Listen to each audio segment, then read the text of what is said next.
Oh my God. Oh my God. Steve. Sandy, grab the 16 millimeter.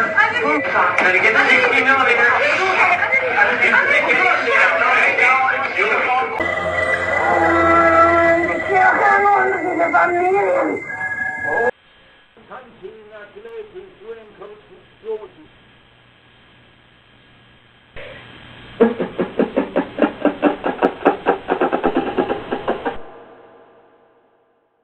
Possession. I know आपने possession के बारे में किसी मूवी में, वेब सीरीज में या किस्से कहानी में सुना तो ज़रूर होगा और आप सबको पता है ये पोजेशन क्या होता है। लेकिन आज मैं आपको जिस चीज़ के बारे में बताने वाला हूँ, या फिर मैं कहूँ जिस केस के बारे में बताने वाला हूँ, वह इतना हॉरिफाइंग है जिसे सुनने के बाद आप लोग के होश उड़ जाएंगे। एनालिस मिशेल, बोर्न ऑन 21 सितंबर 1952, जर्मनी। बचपन से ही एनालिस मिशेल एक नॉर्मल किड थी। वो एक नॉर्मल फैमिली से बिलोंग करती थी। उसके पास अपने दोनों पेरेंट्स थे, उसके सिबलिंग्स थे, वो लोग बहुत एक नॉर्मल लाइफ जीते थे। जब एनालिस 16 साल की थी तो एक दिन आउट ऑफ नोवेयर उसे अचानक से सीजर हो जाता है। ये उसके और उसकी फैमिली के लिए बहुत ही नई चीज थी, क्योंकि आज तक एनालिस को सीजर तो क्या, कोई भी ऐसी बड़ी प्रॉब्लम हुई ही नहीं थी। एनालिस को तुरंत हॉस्पिटल लेके जाया जाता है और वहाँ उसकी फैमिली को पता चलता है कि एनालिस साइकोसिस से सफर कर रही है, जो कि एक मेंटल डिसऑर्डर होता है। ये चीज उनके लिए काफी ज्यादा शॉकिंग और सैड तो थी, लेकिन लाइक एनी अदर फैमिली उन लोगों ने भी वही करा। उन्होंने एनालिस का इलाज करवाना शुरू कर दिया। एनालिस के बीमारी के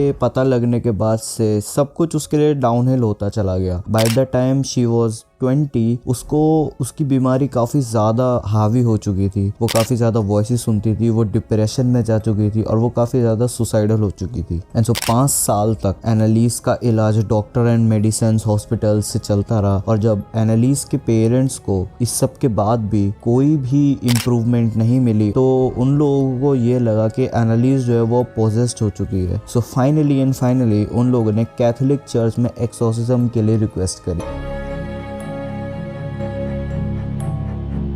एक्सोर्सिज्म कोई छोटी मोटी चीज़ नहीं होती, इसके लिए you need certain permissions.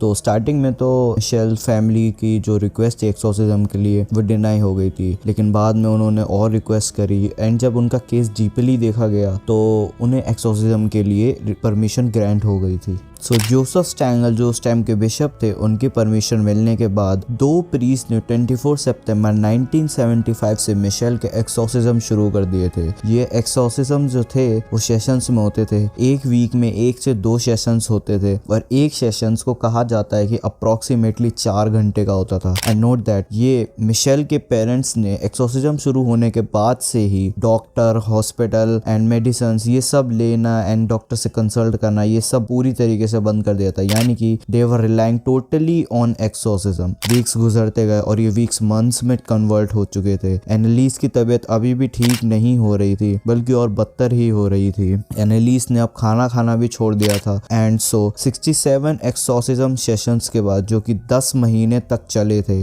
On 1 July 1976 due to malnutrition Anneliese Michel ने दम तोड़ दिया। She was just 23 years old. Anneliese की डेथ के बाद ये केस बहुत ही ज्यादा फेमस हो गया था and obviously not in a good way. तो दोनों प्रीस्ट एंड मिशेल के पेरेंट्स पर कोर्ट ट्रायल किया गया और पेरेंट्स एंड प्रीस्ट दोनों को निगलेक्ट होमोसाइड के चार्ज के अंडर 6 महीने की जेल हुई। ये केस एक्चुअली बहुत ज्यादा डीप और हॉरिफाइंग है। मैंने तो बहुत ही लाइट एंड ऊपर से बताया इस केस के बारे में। This case has very much to it. अगर आपको वो देखना है तो देयर आर सर्टेन मूवीज जो कि इस केस के ऊपर बनी हैं, तो आप वो देख सकते हो, या फिर यूट्यूब पे आप और लोगों के वीडियोस देख सकते हो जिन्होंने लॉन्ग फॉर्म कंटेंट डाल रखा है इस केस के ऊपर। दैट बीइंग सेड, आज की वीडियो मैं यहीं खत्म करूंगा। Be safe, be happy. I will see you guys very very soon. Bye.